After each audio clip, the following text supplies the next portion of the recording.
Welcome to our new discussion on Edmund Husserl's Phenomenology. Today, we explore Husserl's phenomenology, its development, and its inevitable consequences, particularly the rise of existentialism. Please stay with us throughout this philosophical journey. Presented by Feel for Philosophy. All right, today we are diving headfirst into a philosophical revolution, one that completely flipped the script on how we think about reality. We're going to trace this incredible journey from a search for absolute, rock-solid certainty to a philosophy that found something completely different: radical, terrifying freedom. So, let's kick things off with a question that has literally kept philosophers up at night for centuries. Just look around you right now. The screen you're looking at, the chair you're sitting in. Is all of that stuff really out there, independent of you? Or is it somehow a creation of your own mind?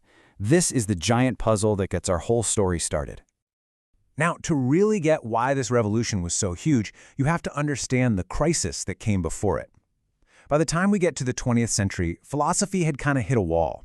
It felt like it was just lost in these endless circular arguments that weren't going anywhere. Basically, you had two big teams, and they were at a total impasse. In one corner, you had the idealists. They said consciousness is king. Reality is basically a product of the mind. And in the other corner, you had the materialists. They said, no way. The physical world is what's real, and our minds are just a side effect of our brains. And for ages, thinkers like Descartes and Kant tried to solve this, but philosophy was just stuck. Then this guy comes along, a mathematician turned philosopher named Edmund Husserl. And he looks at this whole mess and says, you're all missing the point. The problem wasn't who was right or wrong. The real problem was that both sides started their arguments by just assuming things to be true, these unexamined presuppositions. The biggest one, they all just took it for granted that an external world exists, totally separate from our consciousness. So, Husserl comes up with this totally radical solution. He says, let's just sweep all of that away. All the assumptions, all the debates. He wanted to rebuild philosophy from square one and turn it into what he called a rigorous science, something as objective and certain as math.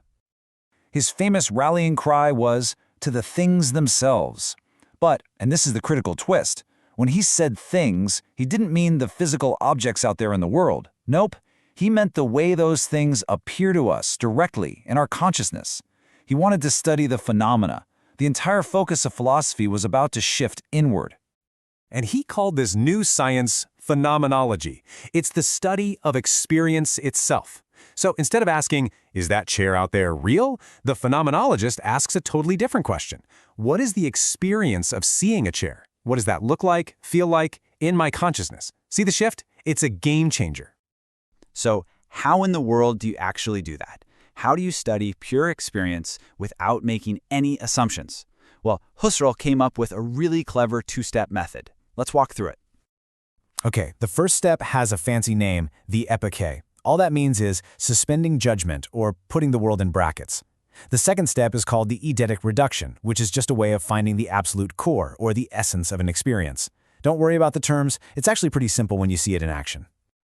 All right, for step one, I want you to imagine a beautiful, delicious-looking chocolate cake sitting right in front of you. Normally, your mind is just buzzing with judgments and questions about it, right? The epoche asks us to just put a pause on all of that. So, all those questions we'd normally ask, is it actually real? Is that real chocolate? Is it going to ruin my diet? Who made it? We just take all of them and mentally put them inside a little box, or brackets. We're not saying the cake isn't real. We're just deciding not to worry about that question for a minute. So once you've bracketed all that away, what's left? Not the physical cake, but the pure, undeniable experience of the cake in your mind. The sight of the dark frosting, the smell of the cocoa, the thought of its sweetness.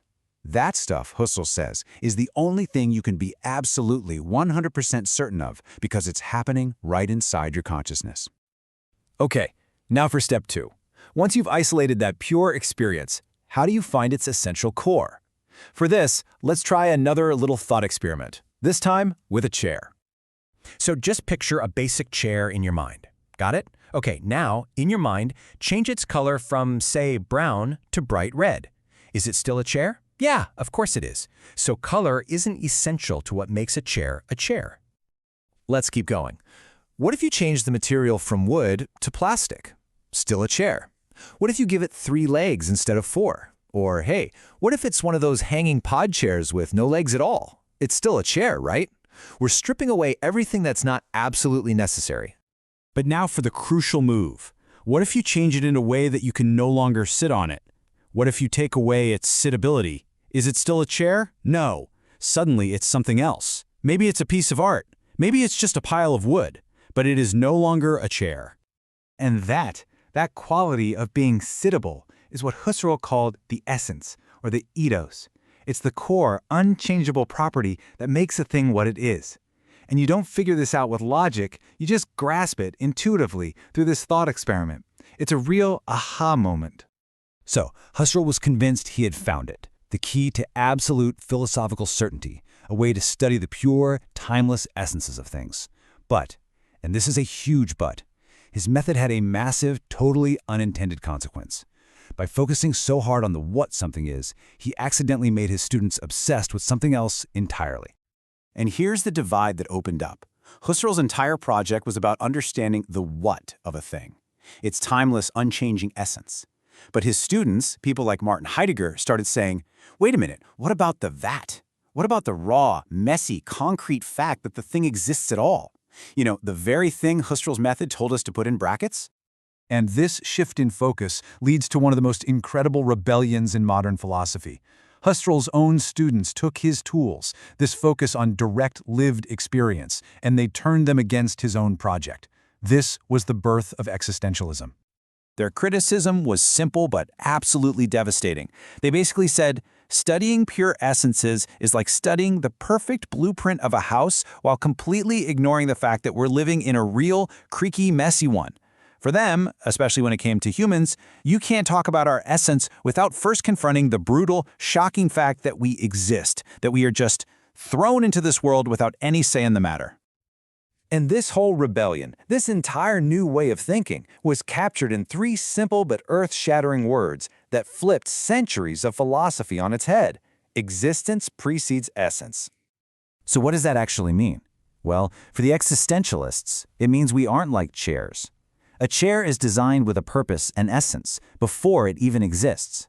But humans, we're born without a predefined nature, without a blueprint. We are just thrown into existence first, and it's only after that, through the choices we make and the things we do, that we create who we are. We create our own essence.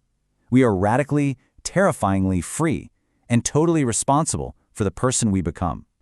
And so we end right back at the question that launched this whole new movement. Can we really, truly separate the what of something from the raw, undeniable fact that it is? Husserl opened the door to studying consciousness with incredible precision, but his students walked right through that door and back out into the messy, complicated real world, forcing philosophy to confront not just what we think, but what it truly means to exist. Thank you for watching this video. If you enjoyed it, please like, share, and subscribe. Your support encourages me to create more content. Thank you.